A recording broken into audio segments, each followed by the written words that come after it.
Right, so here we are back in the heat, but this time in Canada's east.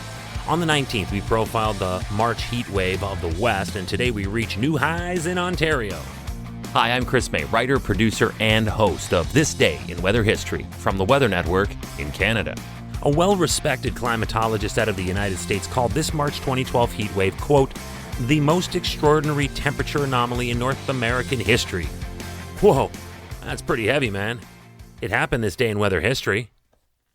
This heat wave was off the charts, like off all the charts, in every conceivable way possible.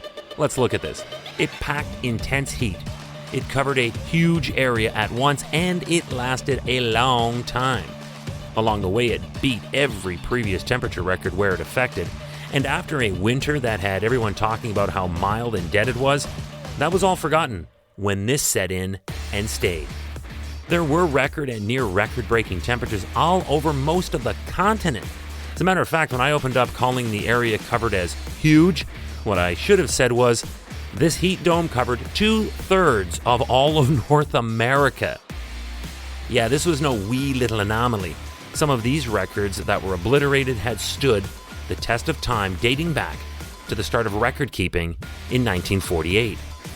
This massive and long-lasting heat event went on helping make for the warmest month of March on record across the prairies and in the Great Lakes and St. Lawrence Basin.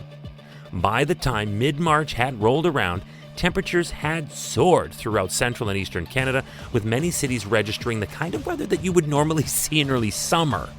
I remember not complaining about it one bit, but others did not see it that way.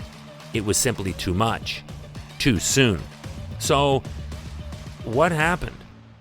There was a large center of low pressure that was situated just northwest of the Great Lakes, while a strong stationary area of high pressure was entrenched in the east. These two rotate in opposite directions, and with the low counterclockwise versus the high in a clockwise flow, they effectively acted like two gigantic gears, drawing on Gulf warmth that is in place about now, of course, but also generating a large pressure gradient at the surface that allowed for a consistent moderate to light wind from the southwest for more than 2 weeks. It was like a furnace being put on low for a long, steady time. So for this event, the unseasonably warm air continued to funnel between these two massive gears, this low in this area of high pressure, all the way from the Gulf of Mexico deep into Canada, leaving temperatures as warm in Kapuskasing, northern Ontario, as they were in Corpus Christi, Texas.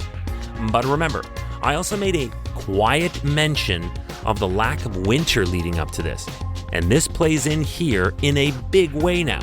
With no snow on the ground, the warm air had no competition for temperature moderation. Normally, it would cool in the snowmelt, but this did not happen, so instead of losing energy to snowmelt and ice that would thaw at the ground as it travels north, the air was able to maintain its heat instead. All right, remember that this day in weather history can be enjoyed a number of ways. Right now, you're listening to the full version of today's story on your favorite podcast provider, and thank you. If you haven't subscribed, please do. But there is also the daily podcast video short. They're shot right here in my recording studio and oftentimes include visuals from the day's event in weather history. So after listening to the full story, go check out the podcast video short on television or online at theweathernetwork.com/weather history. Now, as a reminder, you can always go back and look up the numbers as well as I can, but what I want to focus on now with this story is how it affected the people. On March 19th, there were jet skis on Lake Ontario and ice cream trucks on Ottawa streets. It was the Spring Equinox, yet this last day of winter resembled something closer to a day in the middle of the summer. There were people rocking flip-flops already in Winnipeg, for crying out loud, while rollerbladers had flooded Toronto's waterfront. Remember when rollerblades were a thing? The country's hotspots were Ottawa, Toronto, and Winnipeg.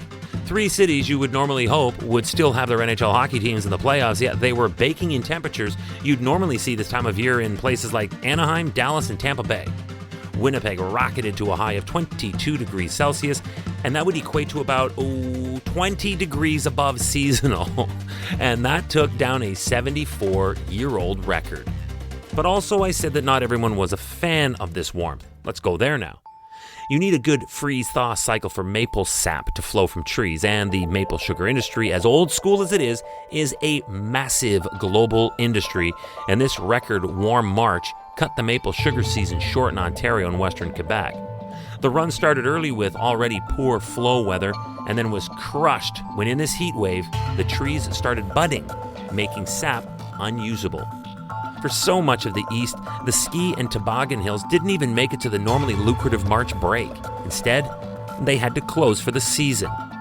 There was flooding in Quebec, ice jams in New Brunswick, and you had to know that this was unsustainable. So when the eventual frost crossed the region in April, it all but ruined the entire fruit crop. It was as awful as it was awesome. This day in weather history. Tomorrow's March 22nd, and we're going to get back to a story that is actually a little more reflective of this time of year.